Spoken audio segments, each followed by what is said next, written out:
topics are in the house with Whoopi, Abby Huntsman, Joy Behar, Sunny Hostin, and Meghan McCain. Now, let's get things started.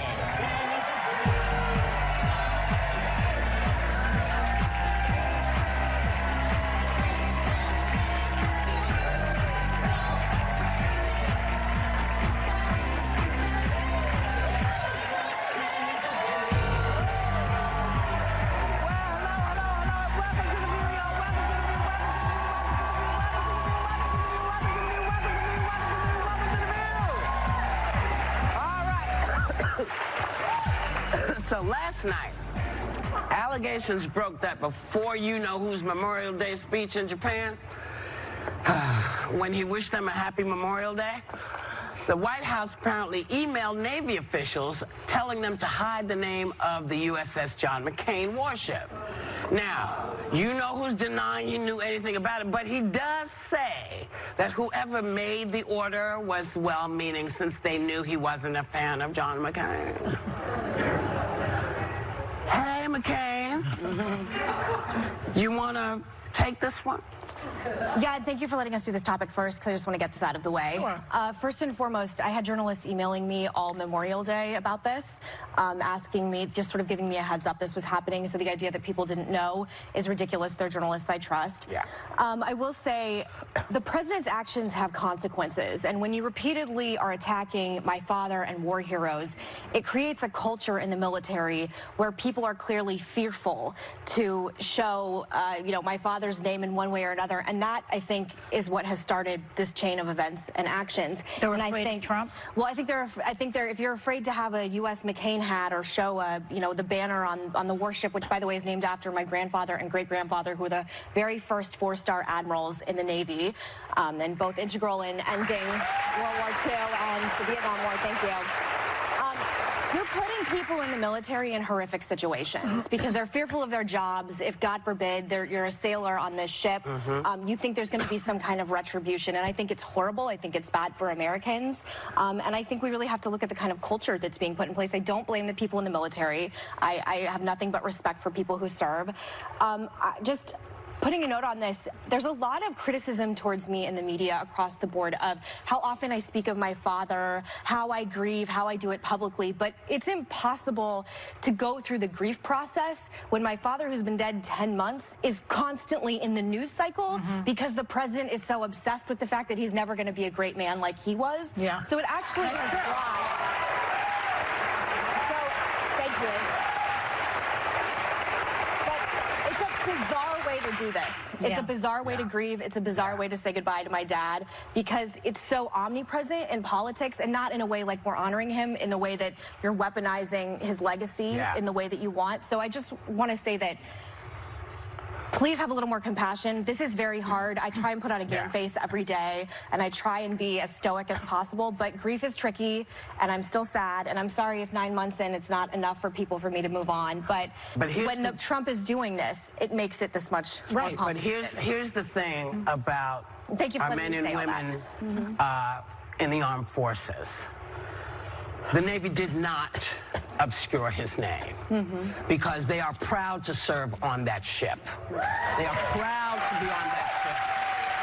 As they are proud to be on all of our ships, the armed forces of this country go out and they are treated, in my opinion, this is just me, oftentimes like cannon fodder, like they're replaceable. These men and women go out and serve, and they take the jobs and make sure the country's safe. And so for any kind of dismissive behavior towards them, I don't get it, I don't understand it, and I'd like it to stop. You wanted to obliterate Obama, it didn't happen. You wanted to obliterate John McCain, it didn't happen. Step aside, take a look, and take what's best about both these men and see if you can work yourself up to a better place, okay? And then So that someday there'll be a USS Bone Spars. Ding the bell, that was good. You have to say that again because it sounded French. Say it one more time. So that someday, Donald, there'll be a USS Bone Spurs. There you go.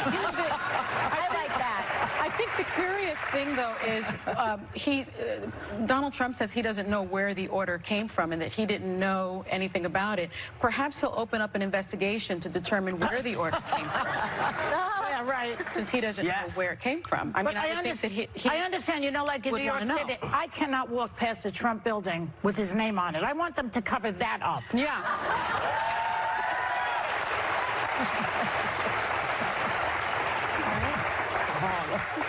Gotcha.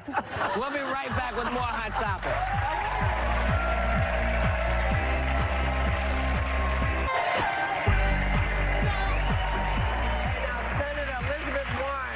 Seems to be moving on up because she got a plan for just about everything if she's elected your next president. But she has a lot of Democratic competition to deal with, and you know who in the White House.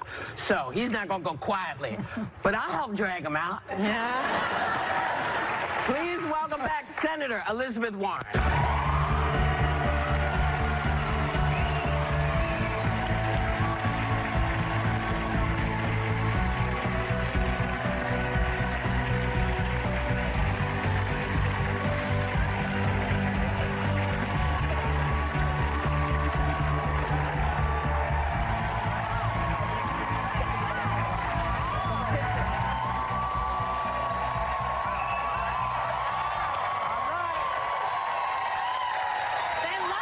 Not everyone gets this I reception. just said to you, this is the most excited I've seen an audience since Biden. Look at you with your flag. So excited for Elizabeth. So there's a lot to talk about. But before we do anything, let's start with Robert Mueller. He broke the silence yesterday. What was your big takeaway from yesterday? So my big takeaway from yesterday was that he said, hey, what I said in that 448-page report, I meant it. Yeah. You know, because here's the deal. When I made this decision to run for president, it wasn't going to be about impeachment. It was going to be about plans, about what's broken, plans to fix it, and how we build a grassroots movement to make that happen. And then the Mueller report came out 42 days ago. I sit down and start reading. It's a Thursday afternoon, I Well, think. you may be one of the only ones. Well, I read into the night, into the next morning, and when I hit page 448, it was clear to me that we knew three things. The first one is a hostile foreign government attacked our 2016 election for the purposes of helping Donald Trump get elected. Right. Part two, candidate Donald Trump welcomed the help. Yeah. Part three, when the federal government tried to investigate part one and part two, Donald Trump did everything he could to derail, stop, halt, obstruct that investigation. Right. That is a violation of the law. Yeah. If he were anyone other than President of the United States, he would be in handcuffs and indicted. And Mueller served that up and says, basically, by the time you get to the end of the report, there are all the facts, multiple examples of obstruction of justice. I can't indict. Right. It's up to Congress. And I came up to the same conclusion, Senator. Wow. So I read that and I thought, you know, I didn't take an oath to support Donald Trump. I took an oath to support the Constitution of the United States. So, impeachment, You know, so when I was watching him, and basically what you just said is, of course, correct. And you didn't say anything different from what was in the report. Yes. And yet this has unnerved Donald Trump. He was really freaking out today about this, which leads me to think that all these hearings that we're going to have on television now, whether it's impeachment or not, is going to verbally explain what's in the report and show the evidence of how Mueller came to the conclusions that he came to, so that Americans can actually hear hear, not read, what went on. Yep. Right. Right? Yep. Now, so do you think, first of all, do you think I'm right that really unnerved Donald Trump? Oh, boy. I thought didn't he end up calling himself a liar this morning? Yeah. Right.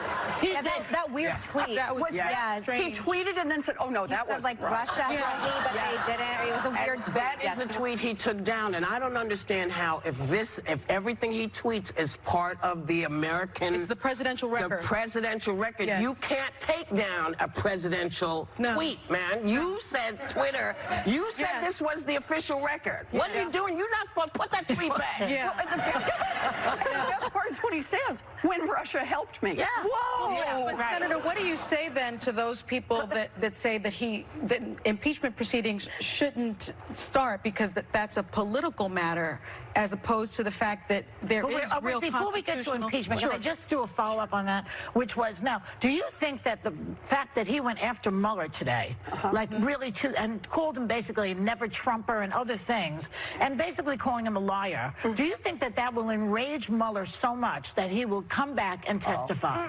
I think Mueller's got a slow pulse. He knows what he's doing. I don't think rage is how he rolls. No.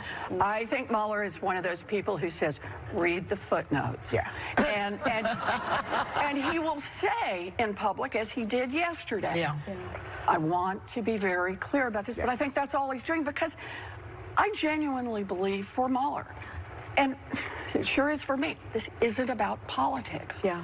This is about the Constitution, and it's not only about this president. It's about future. What are the rules for the next president and the next president? And, you know, obstruction of justice, you stop and think, why does everybody get focused on that? If you're president of the United States, look at all the tools available to you.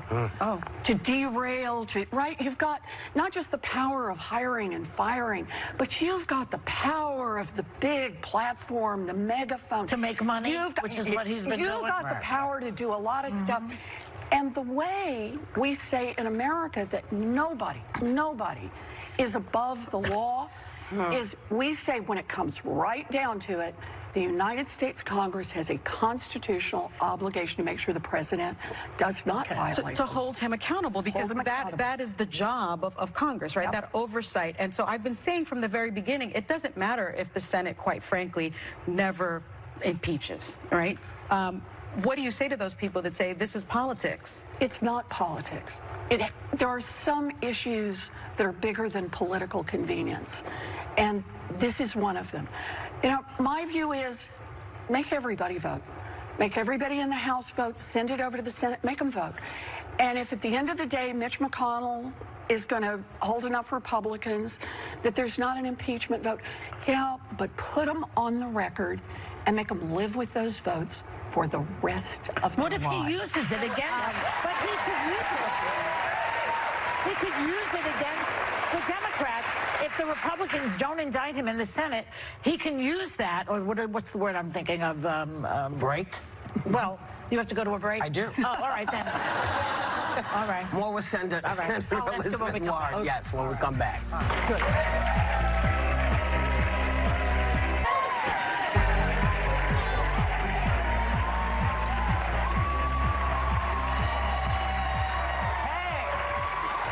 We're back with Senator Elizabeth Warren. Joy. Well, everybody's so excited to have you. I'm glad. Yeah. So let me just finish the question I had. The question that I had was basically about impeachment because it's on my brain because Pelosi does not want to do it right now, and you do. Yeah. And her answer is, if he doesn't get prosecuted in the Senate, if they don't kick him out of office, what is the point? He can use it against the Democrats to say, you see, it was a witch hunt, I'm innocent. How do you answer that? So the way I see it is this is a point of principle. Yeah. It's a point of our Constitution. It's a point of each one of us who swore an oath to the Constitution saying that is not permissible for a president of the United States. She's not willing to take that chance. But I believe that you stand up for principle, and in the long run, the American people will be with you on that. I believe that. Senator Warren, you recently rejected an invitation from Fox News to do a town hall with them. They have a history of having very successful town halls. Bernie Sanders had 2.6 million viewers. Mayor Pete had 1.1, excuse me. I was surprised when you rejected it, just because I know you're someone who will go to spaces where you're not necessarily liked. And I think, with all due respect, it's a little short-sighted not to speak to the Fox audience. I used to work at Fox News. I don't think you think I'm a bad person, at least I hope not. Why not give this a second look? Because I really do think it's a mistake, and that's just my anecdotal. No. It's such a huge audience, and it's such an interesting part of the country that watches. So here's how I see this. Look, as you say, I want to go everywhere. And look at it this way. I have 3 brothers, my 3 brothers, older brothers that I grew up with back in Oklahoma. One is a Democrat. Do the math on that. I want to reach out to everybody. I've been to 18 states. I was just in Kermit, West Virginia, where they describe it as the reddest of the red.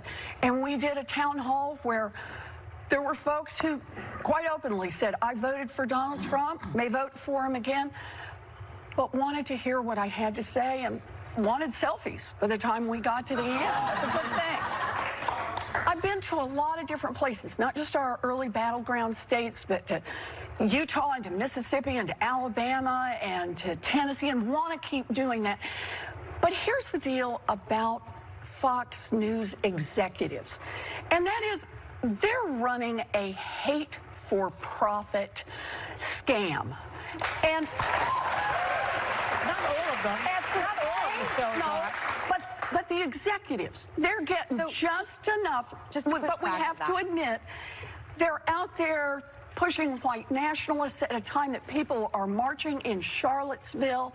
They give a platform to people who describe immigration as making our country poorer and dirtier. They attack a young man and try to sully his reputation after he's murdered just because they think it'll be a good attack on Democrats. So here's the deal about those town halls. They make a lot of money off those town halls. Right now, advertisers are getting really antsy about being with Fox on a regular basis because they don't want their brands associated with them. We do town halls. We bring in a big Democratic audience to watch that night. And then the sales reps for Fox come out and say, oh, look at our high numbers, and look how even-handed we are. I'm just not going to give them a full hour to help raise money and help get credibility because they were willing to talk to me for an hour. I hear your explanation. I hear it. I was really proud to work at Fox News. Good. I don't consider them a racist organization. I will say that there's so many people that watch that are really good people. Yes. And I just think you're alienating an audience. And for me, it just sounds like you don't care about the people who watch Fox News. I care. And I'm going to find 1,000 ways to reach out. Look, I've done, I think it's 88 town halls now. I've taken 1,100 questions. I'll go all around the country. I want to talk to people and find as many ways to reach out as I can. I am just not going to help the Fox News executives raise money off my name. Follow the money. I want to just say, we should be very careful sometimes because you scratch the surface wherever you go and cockroaches run out everywhere. Fair point. Just gonna say point. that. And there are journalists like Shep Smith and Chris Wallace that are doing fair and balanced journalism there as well. Yeah. But a town hall is about their ability to get a bunch of Democratic viewers to tune in, right, to watch as Democratic primary voters who want to see this, and to be able to sell advertising space on the argument that advertisers can ignore the really horrible stuff that they continue to give a platform for. It's not 100%, it's just what they're giving a platform for. And I just don't want to be part of that. I'll keep reaching out, but not that way. Son, you have another question? Yes. Sorry, I asked you, and now I have to rescind it. More with Senator Elizabeth Warren. Good. When we come back.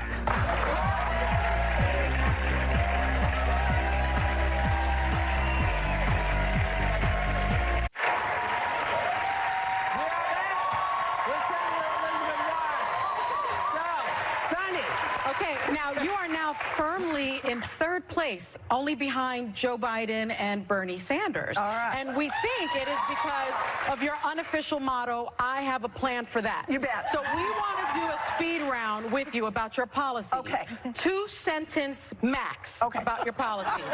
Okay? Long sentences. Yes. How will you protect Roe v. Wade? We need a federal law to take every principle that's in the Supreme Court decision and just make it federal law. Let's give women all across this country that Okay. Bridging the wealth gap between white families and black families, reparations or not? So I support the reparations bill that's in the House to start a commission so we get to look at all of the options. Can I add some more, though, on bridging the racial wealth gap? Yes. Okay, I got sentenced for them. Okay. Right? I just want to make sure. Okay, so on education, I want to see student loan debt forgiveness for 95% of our folks who've got student loans. That will help close the racial wealth gap. I want to see $50 billion put into the historically black colleges and universities. Helps level the playing field. On housing, I want to see 3 million new housing units built all across the country, but also attack racial redlining head on and try to make some changes on that. Healthcare. We're seeing racial disparities in lots of places, but particularly on maternal health. Yes. I got a plan to make sure that maternal health is treated the same for black mamas and for white mamas. Yes. That's really important. I think you got a plan for that. Okay, and you touched on it a little bit. Student loan debt is crippling our youth. It is. What's your plan? So here's the plan. Actually, anybody can pull out a cell phone and you can take a look at the plan. Anybody who's got student loan debt. During the show. After. But go to elizabethwarren.com/debt. And my proposal is a 2-cent wealth tax on the top 1/10 of 1%, your 50 millionth and first dollar. You got to pitch in 2 cents and 2 cents for everyone after that. And with that, we can cancel student loan debt for about 95% of the people who have it. It's right here on the calculator. Wow. And now, finally... But we can do so much more. 2 cents. We can not only do that, we can also provide universal, tuition-free, technical school, 2-year college, and 4-year college for every one of our kids who wants to get an education. Plus, we can do universal child care for every baby age 0 to 5. Universal pre-K for every 3-year-old and 4-year-old in this country, and raise the wages of every child care worker and preschool teacher to the level. You know what's going to happen? You know what they're going to say to all of these wonderful plans you have? They use the S word, socialism. How do you counteract that type of an assault? You know, 43 million Americans who would see student loan debt canceled under my plan. I think right there, that's where you cancel it. You cancel it by making it real. It's in this country either. This is our values. Do we think that the 2 cents should stay with the top 1/10 of 1%? They can't pitch in 2 cents on the 50 millionth and first dollar. We're not saying they're bad people. We're just saying when you do that, pitch in 2 cents so everybody in this country gets a chance to build something. 2 cents. Now, finally, I have a question. If I don't get this in, it's going to kill me because I've been dying to ask you this. I have never been more certain that there's a deep misogynistic way that women are covered in media and running for office in this country. I saw recently somebody asked Beto, and I thought that was a ridiculous question. So I want to know from you, how are you going to get a fair shake? Because I really do believe it is not a fair playing field for a woman running for office in the way that it is a man. So I appreciate that. You know, I've been around this block before. You may remember back in 2012, I ran against an incumbent Republican who was very popular and who had beaten a very, very capable woman just about 3 years earlier. And a lot of folks said, you know, Elizabeth, you should run. You're going to lose. Because Massachusetts is not going to elect a woman for a seat like that, not for governor, not for senator. And my answer was I just stayed in there and kept fighting for what I believe in. And inch by inch, person by person, I started down 17 points. I ended up beating that guy 7.5.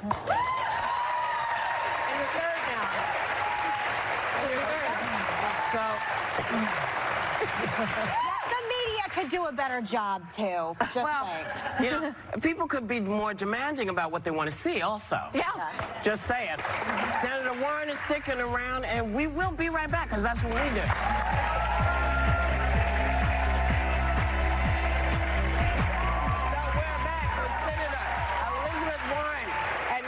You have something you want to tell us. Oh, I do. So we were talking about childcare earlier when we were talking about all the changes to make. And this one is really personal for me. You know, I got my first full-time teaching job in college. I've got 2 little ones underfoot. God, it was hard. And, you know, I was like, you know, getting dinner on the table at 8:30, doing baths at 9 o'clock, laundry at 11, preparing for the next day's classes after midnight. I could do hard. But the thing that nearly killed me was childcare. I just went through one after another after another. The prices were crazy. Right. Everything was horrible trying to get it. So one night in the spring of my first year, my Aunt Bee calls me. And she says, "How you doing, sweetie?" And I started fine, and then I started to cry. Right. Yeah. And I said, "I can't do this. I'm going to quit."